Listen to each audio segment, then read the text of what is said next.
Көп адам жұмыртқаны әлі күнге дейін холестерин, жүрекке зиян, күнде жеуге болмайды деп ойлайды. Ал шын мәнінде күніне 2 жұмыртқа жеу ағзаға үлкен өзгеріс әкеледі. Қазір сол 9 нақты өзгерісті ретімен айтып береміз. Ми жұмысы жақсарады. Жұмыртқаның құрамында холин деген өте маңызды зат бар. Холин ми жасушаларының бір-бірімен дұрыс байланысуына жауапты. Ол фосфолипидтердің негізгі бөлігі. Мидың құрылыс материалы саналады. Клиникалық дәлелденген. Холин жетіспесе, есте сақтау нашарлайды. Зейін төмендейді. Ойлау баяулайды. Күніне 2 жұмыртқа миға жеткілікті қорек. Көз көру қабілеті сақталады. Жаңа зерттеулерге сәйкес, тауық жұмыртқасында лютеин көп мөлшерде болады. Лютеин көздің айқын көруіне, тор қабықты қорғауға, көз жасушаларын сақтауға көмектеседі. Оның тапшылығы көз жасушаларының бұзылуына, көрудің қайтымсыз нашарлауына әкелуі мүмкін. Жұмыртқа көз үшін табиғи қорған. Сүйек пен тіс қатаяды. Жұмыртқа дәруменнің табиғи көзі. Көп адам балық майын ішкеннен қашады. Ал білесіз бе? Бір жұмыртқадағы дәрумені балық майымен бірдей. Дәрумені кальцийдің сіңуін жақсартады. Сүйек пен тісті қатайтады. Сыну қаупін азайтады. Ғалымдар тіпті тауықтың жемін байытып, жұмыртқадағы дәруменін арттыруға болатынын дәлелдеген. Тері, шаш және бауыр қорғалады.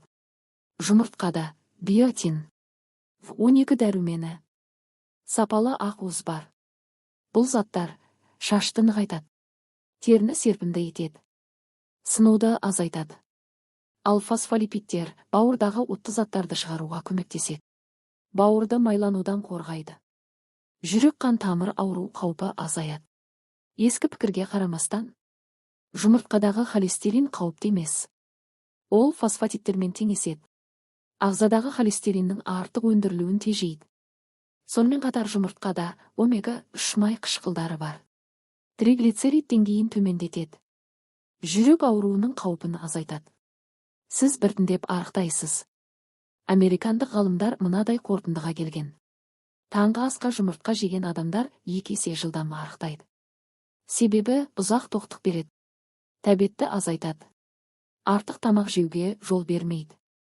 Жұмыртқа диета кезіндегі ең тиімді тағам. Онкология қаупі төмендейді. Холин тек миға емес, қатерлі ісік қаупін азайтуға да әсер етеді. Зерттеулерге сәйкес, жасөспірім кезінен жұмыртқа жеген әйелдерде сүт безі қатерлі ісігінің қаупі 18-ға төмендеген. Балалы болуды жоспарлағанда пайдалы. Жұмыртқада тобы дәрумендері, әсіресе 9 фолий қышқылы бар. Фолий қышқылы қан жасушаларын түзеді. Ұрықтың жүйке түтікшесін қалыптастырады. Баланың ақыл-ой дамуына әсер етеді. Бір жұмыртқада 7 микрограмм 9 дәрумені бар. Қартаю үдерісі баяулайды. Нидерланд ғалымдарының зерттеуі бойынша 35-40 жастағы әйелдердің 87-ында пигменттақтар азайған. Тері тартылып серпімді болған. Ер адамдарда көз айналасындағы ұсақ әжімдер тегістелген. Қорытынды. Күніне 2 жұмыртқа миға, көзге, жүрекке, сүйекке, тері мен шашқа, салмаққа, болашақ ұрпаққа, қартаюға қарсы әсер етеді. Ең бастысы, қайнатып, таңертең немесе түсте, мөлшермен тұтыну. Егер ақпарат пайдалы болса, лайк басыңыз. Сақтап қойыңыз. Жақындарыңызға жіберіңіз. Денсаулық күнделікті таңдаудан басталады.